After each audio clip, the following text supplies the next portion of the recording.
Hello everyone, in this video we are going to solve an important statistics problem using Z test and Z test for hypothesis testing and confidence interval, and I will also explain clearly why this is a what are the things happening here.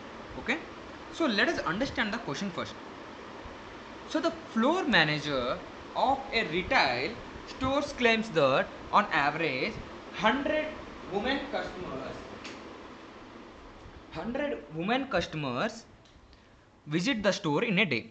In order to test the manufacturing claim, a random sample of 50 days data of women customers of the retail stores showed an average of 80 women customers with a standard deviation of 5 women customers.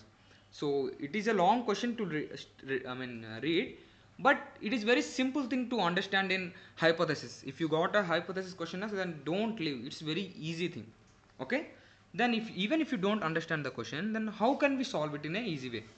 So what are the two sub questions that is given?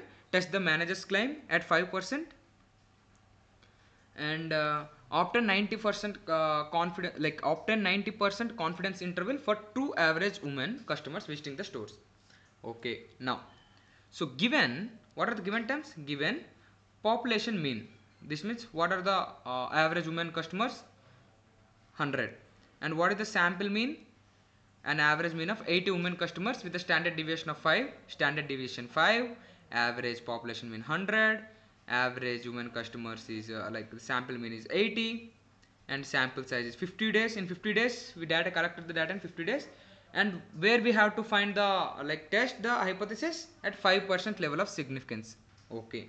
First, let us understand whether it is a two-tailed test or single tail. Okay, so first you need to understand this. Okay, so before solving, understand this clearly. Here the manager says the mean is exactly 100. The floor manager of a retail stores claims that on average 100 women, right? So average is 100. So the manager says the mean exactly is 100. So we are checking whether the claim is correct or not. Okay, whether we are checking whether it is correct or not. So ask yourself, can the true mean be less than 100? Yes, it can be. And also can it be greater than 100? Yes, it is also possible. Since we are checking both sides,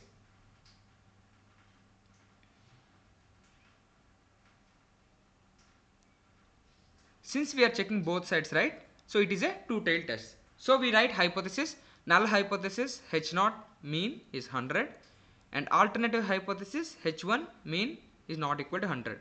Here not equal to means whether it can be either it is greater or lesser.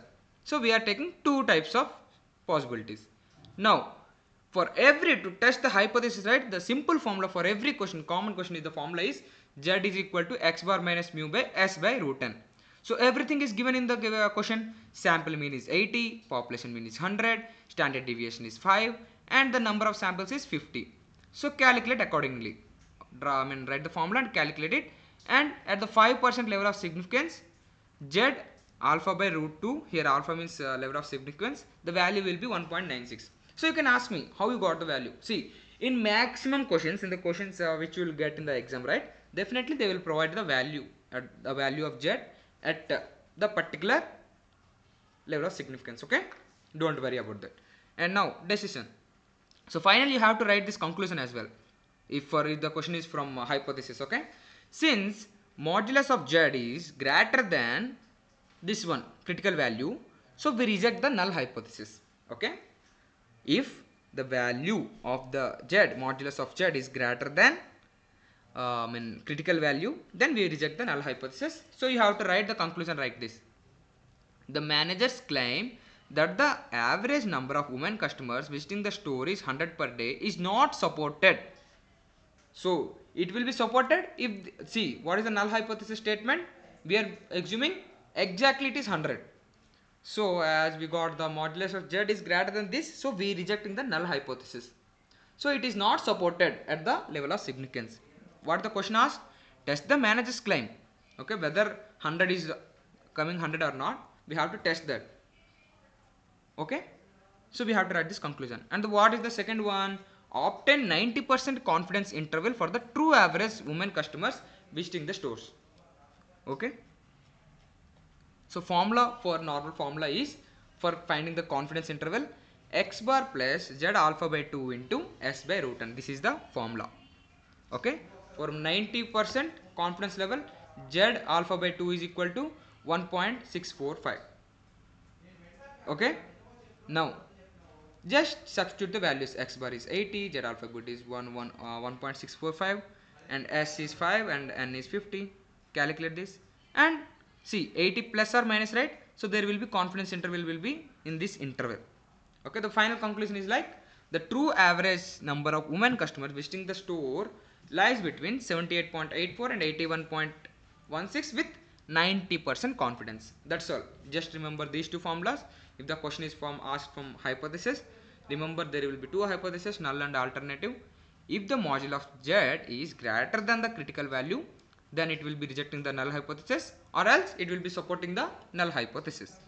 Okay, just remember whenever you are doing the hypothesis problem, just even if you don't write the exact one, if you understand this concept, it will be very easy to you to answer in the examination. Okay, so thank you for watching. Comment me if you have any doubts.